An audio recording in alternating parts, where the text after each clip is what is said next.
Hello दोस्तों। इस नई कहानी में आप सभी का स्वागत है।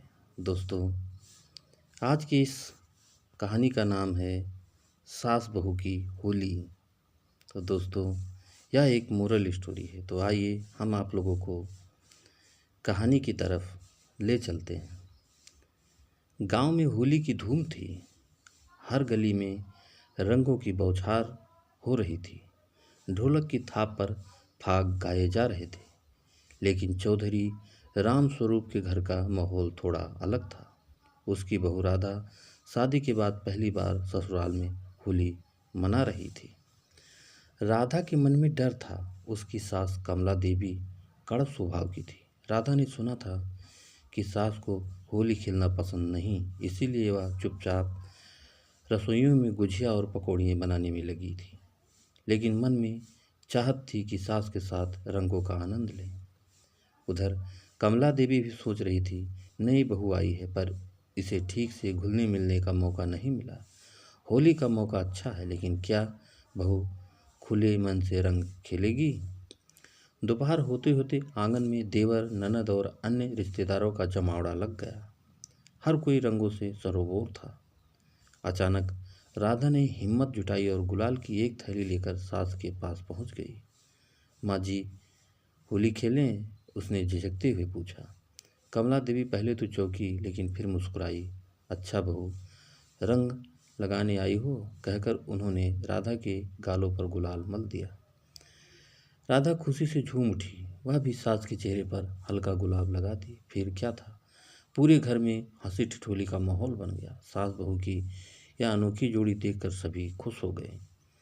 थोड़ी ही देर में दोनों ढोलक पर फाग गाने लगी। कमला देवी ने पहली बार महसूस किया कि बहू बेटी जैसी ही होती है, और राधा को भी एहसास हुआ कि सास का कठोर स्वभाव सिर्फ ऊपर से है, अंदर से वह भी बहुत प्यारी है। इस तरह होली ने सास बहू के रिश्तों में रंग भर दिया। दोनों के बीच जो दूरियां थी वो गुलाल के रंगों में घुलकर मिठास में बदल गई, और इस तरह इस होली ने एक नई शुरुआत कर दी, प्यार, अपनापन और विश्वास की।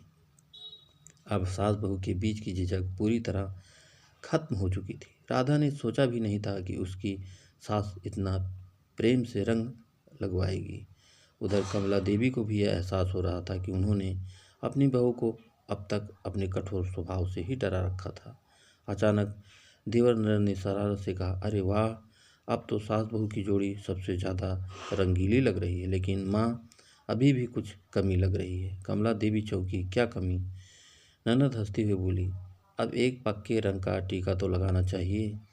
राधा को समझते देर न लगी। उसने हौले से पानी में घुला हुआ रंग उठाया और धीरे से अपनी सास पर डाल दिया। कमला देवी पहले तो हैरान हुई, फिर खिलखिलाकर हंस पड़ी। अब पूरे घर में हंसी और मस्ती का माहौल बन गया। देवर ने ढोल उठा लिया और ननद फाग गाने लगी।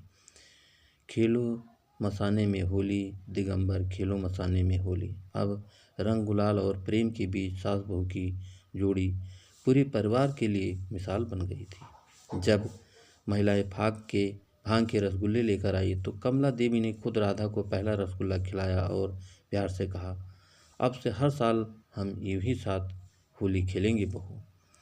राधा की आंखें खुशी से चमक उठी। इस होली ने उसके रिश्तों में जो मिठास घोल दी, अब वह जीवन भर बना रहने वाला था। होली का रंग अब और गहरा हो गया था। पूरे आंगन में रंग बिरंगे गुलाल की खुशबू फैली थी। सास बहू की इस नई दोस्ती को देखकर देवर ननद और मस्ती के मूड में आ गए। अब तो एक और रस्म बाकी है, देवर ने शरारत से कहा। कौन सी? राधा ने चकित होकर पूछा।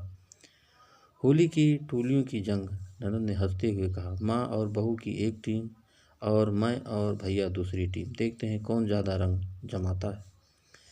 कमला देवी और राधा ने एक दूसरे की तरफ देखा और बिना कुछ कहे मुस्कुरा दी। बस फिर क्या था, दोनों ने मिलकर पूरे जोश में रंगों की बारिश शुरू कर दी। देवर ननद बचने की कोशिश करने लगे, लेकिन आखिरकार सास बहू की जोड़ी ने उन्हें पूरी तरह रंग दिया। इतनी मस्ती के बाद सब थक गए। अब बारी थी स्वादिष्ट पकवानों की। कमला देवी खुद रसोई में गई और प्यार से राधा के हाथों से बनी गुजिया उठाई। वाह बहू, गुजिया तो बहुत स्वादिष्ट बनी है। राधा खुशी से मुस्कुरा उठी। यह पहली बार था जब उसकी सास ने इस तरह खुलकर उसकी तारीफ की थी। शाम को जब सब होली की शुभकामनाएं देने लगे, बड़े बुजुर्ग के पास गए तो पड़ोस की औरतों ने भी मजाक किया, कमला दीदी, इस बार तो बहू ने आपको पूरा रंगीन कर दिया। कमला देवी ने हंसकर जवाब दिया, अरे हाँ, और इस बार मेरी होली सबसे खूबसूरत रही। राधा के मन में जो डर था वह पूरी तरह खत्म हो गया था। उसे महसूस हुआ कि रिश्तों में मिठास घोलने के लिए सिर्फ प्यार और अपनापन चाहिए। इस होली ने सास बहू के रिश्तों को इतना मजबूत कर दिया कि अब उनके बीच कोई दीवार नहीं रही। अगले साल भी हम ऐसे ही साथ होली खेलेंगे माँ, राधा ने कहा। कमला देवी ने उसे गले लगा लिया और इस तरह रंगों के इस त्यौहार ने उनके रिश्तों में सच्चे प्रेम और विश्वास के नए रंग भर दिए। तो दोस्तों, ये कहानी आपको कैसी लगी हमें कमेंट करके ज़रूर बताइएगा, और दोस्तों एक लाइक ज़रूर कर दीजिएगा, क्योंकि आपके लाइक से ही हमें मोटिवेशन मिलता है। और दोस्तों, अगर अभी तक आपने हमारे चैनल को सब्सक्राइब नहीं किया है तो प्लीज़ जल्दी से आप हमारे चैनल को सब्सक्राइब कर लीजिए, जिससे इसी तरह प्यारी प्यारी और अच्छी अच्छी कहानियाँ आप लोगों के बीच पहुंचाता रहूं और आप लोग कहानियों का आनंद उठाते रहें। तो दोस्तों, एक नई कहानी के साथ आपसे फिर मुलाकात होगी। तब तक